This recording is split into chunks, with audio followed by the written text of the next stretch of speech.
Well, another sunshiny start to the morning. Cows are out there waiting to get fed. Hoarfrost on the trees. Kind of a pretty looking sight.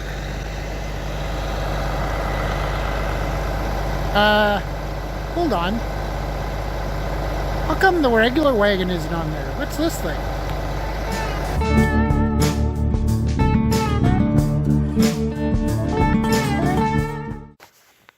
Well, started feeding cows on a Monday morning.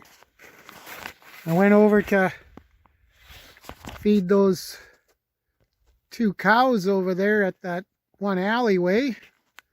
And all of a sudden, plink! This thing fell on the ground. Looks like what happened here, I don't know, this bolt fastens the yoke here to the shaft. It looks like this has all gotten chewed out over time.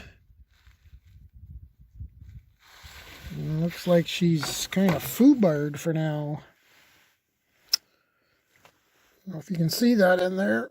Can't really, but I guess debating whether I should just get the old wagon going just to keep me going and get this. Definitely going to have to maybe take it to a welding shop and get that fixed, or weld it myself, or figure something out here. Looks like this got chewed out pretty good over time, so I guess we'll find out what's going to happen. Well, I got that bolt off on the end of the shaft here, and this is where it looks like. Looks like the weld broke over time inside a... See if I can get my flashlight to... I can't figure out how to turn my flashlight on so you can see inside, but... I can't figure it out right now, but anyways, it fits in there, and I wish the heck you could see this, but fits inside there right at the end, and it's all chewed out inside, and no, can't see it there. But anyways, I think she's foobarred for now. May have to look at maybe even getting another yoke. I don't know. I'll have to do some phone calls and investigation, and I guess we're going to be getting the old wagon going here for a few days. That's why we keep it around. Talk to you in a bit. Well, we got Dad off to the welding shop to see if they can do anything with that thing, and I figured, well, may as well get that old wagon going. Figured I'd like to keep it going once a year just to kind of keep her lubed up and not seize up on anything, and that's why we keep a spare one around, just in case of these crashes with the big wagon. Once we get to the other yard, we'll show you what it is. Well, here she is, the old Gale chuck wagon, I guess they call it. It's this is what we used to use before we got the other wagon. It worked all right, got the feed out, but over time we thought we needed something with a scale, and we're blending more feeds with it, and especially grain, and figured, well, we may as well upgrade, and we'll just keep this one around for a spare. So first thing I gotta do is get all the snow out of here, and probably some ice, get her hooked up, and see what we can do.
chains up here a little bit. There's all the ice. Don't free brakes. This chain over here, it goes slow enough, it should break through, and all that snow will just auger it out the front here. Just another chain that slats in it and goes that way out the chute, out the hole. Basically, I'd kind of call it a reverse manure spreader. Instead of beaters at the back, it's at the front. So we'll see how this thing, see if we can get her going.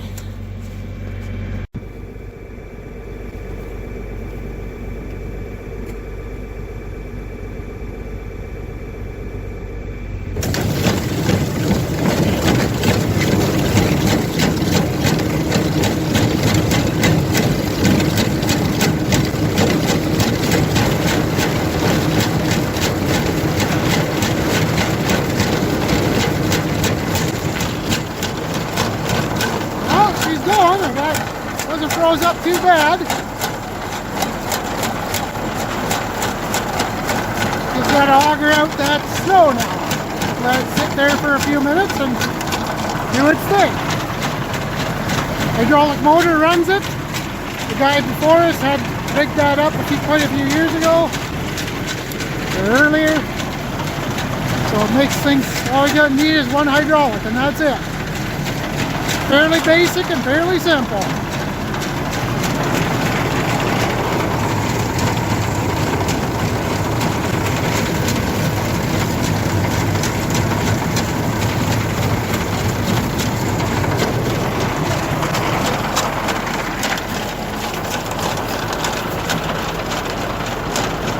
Just chucks out the silage on the opposite side of the track.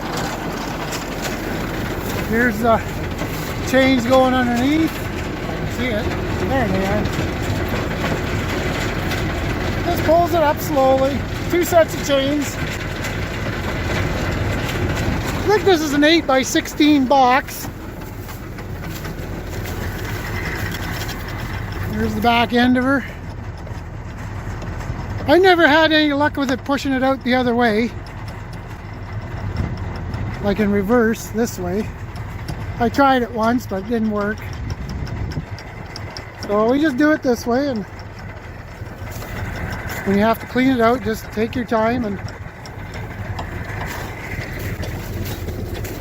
you can put a ladder on it so you can hop in good if I don't fall off first. There, for what time we videoed, that's what's been done.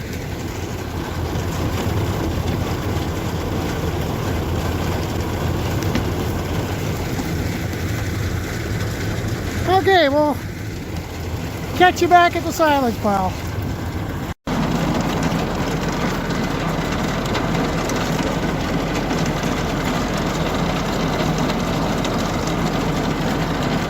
Well, I got some silage in here now. Kind of do the best guesstimate. We're gonna go and feed those cows out west, which is about, I think it was about 5,200 pounds I needed. So I load up mainly in the front, just so we're not having to wait so long to finish up. Oh, there's a lump of dirt I better pull out of there. And just do your best at guesstimating. I know over the years we've basically overfed them, so I think we can't, because there was times we were wasting silage. We had to unload the tires once a week, and because we were just feeding too much of it. There, got that lump of dirt out of there. So yeah, that's why we decided to go with something that we, whoops, accidentally shut you off. There, that's what I wanted to do. So we keep this old wagon around. We did have, the first wagon we had was a John Deere, and it had a smaller undercarriage. and just a little smaller wagon. Then my buddy he was getting into silage, so he needed something, so he bought the old one off me, and he still has it today. In fact, he comes and uses this one once in a while when that one breaks down. So anyways, we keep this around for a spare in case, like what we happened here, a shaft buggered up. And last year we used this for about a week because the bearings went in the discharge augers. So I often found out that around here you almost have to have a spare of everything, whether it's a tractor or a piece of equipment, especially one that we use every day, like the wagon. We got 2 processors, and it just makes life a little easier when things go wrong, and you can at least carry on. Maybe not exactly the way you want it, but at least you can still get the cows fed and carry on. So anyways, we'll go get this and show you how it unloads.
A little later in the day, and we're off at the 886 in the bale processor. We'll go feed the cows some hay now. Having a little dry matter or dry roughage. The cows south, where the 135 cows are, we get about, I think it's about 3 bales a day, I think, depending on weather conditions and whatnot. The other young group of cows get about 2 bales a day. So then we're going to spread some bedding in the shed. That'll be it. So show you how we work with this rig.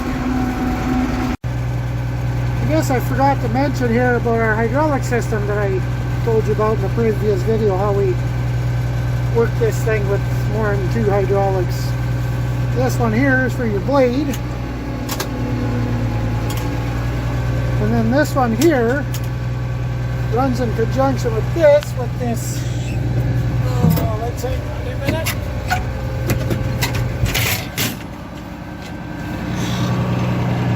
That hydraulic pack there runs on the switch.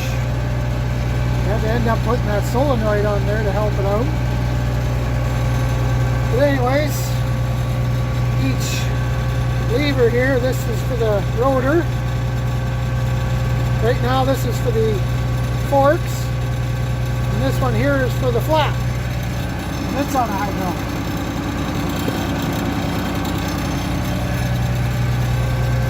Someday I'm thinking I might put this on the 4450 so I don't have to have that splitter valve on there, but as long as this tractor is running, I guess we'll keep her going. Just leave it on there. So I guess we'll load some bales.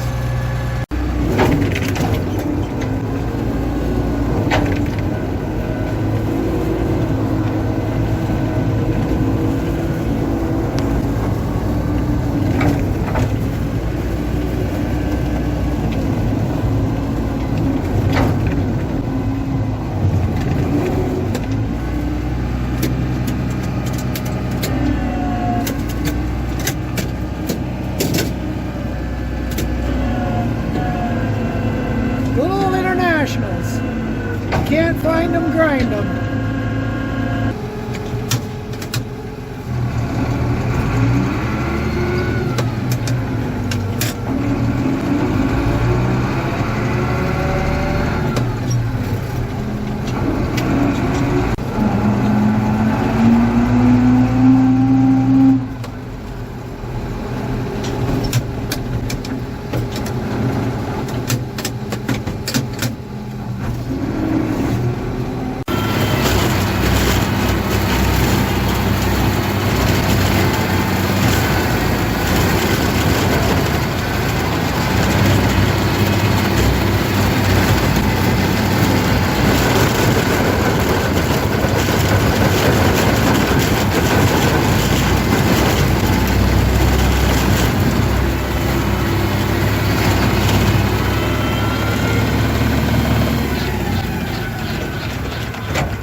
Well, back to this wagon fiasco or hiccup. We finally figured out how this thing come apart. Roland and Dad, they were scratching their heads too, and the original plan, Roland thought, was to drill a hole through that and the shaft and just put a bolt in there and simplify things and not bother with this system. But he couldn't drill a hole through the splines. So that idea got foiled. So they got looking around on this thing. And I always wondered why there was a grease nipple right here. Because I figured, okay, I don't know, I couldn't figure this out. So they took the grease nipple off. And here there's a bunch of, you see this ridge in here? Yeah, in here. And you see the ridge in there. Well, there's a bunch of little balls that little steel balls that go in this hole, and the grease nipple holds it in place, and it acts as its own bearing, ball bearing. Didn't know that. Learn something every day. So now all we gotta do is place my balls back in and we're back in business. Okay, just I thought for an added safety feature, I put the shear pin back in. That way I'll hold everything in place, so as I'm dropping those little ball bearings in there, it hopefully keep it upright too. They would all fall into place. I guess we're going to find out real quick. Set you down here. There you go. Well, let's see what happens.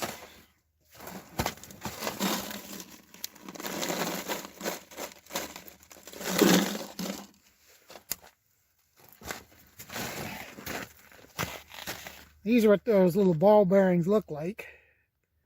They just fit in the groove.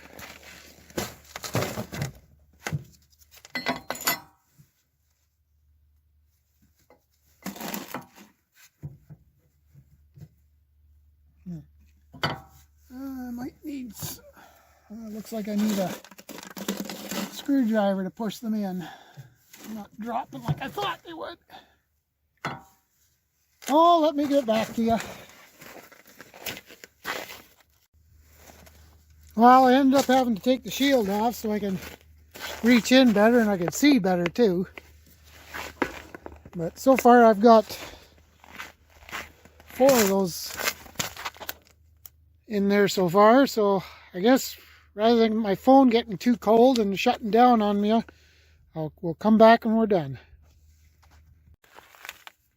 Well, that hardly took any time. I could have left you on the whole, left you with me the whole time here, because I just kept popping them in and they slide in real good. And there's the plug with the grease nipple on it. As soon as my phone focuses.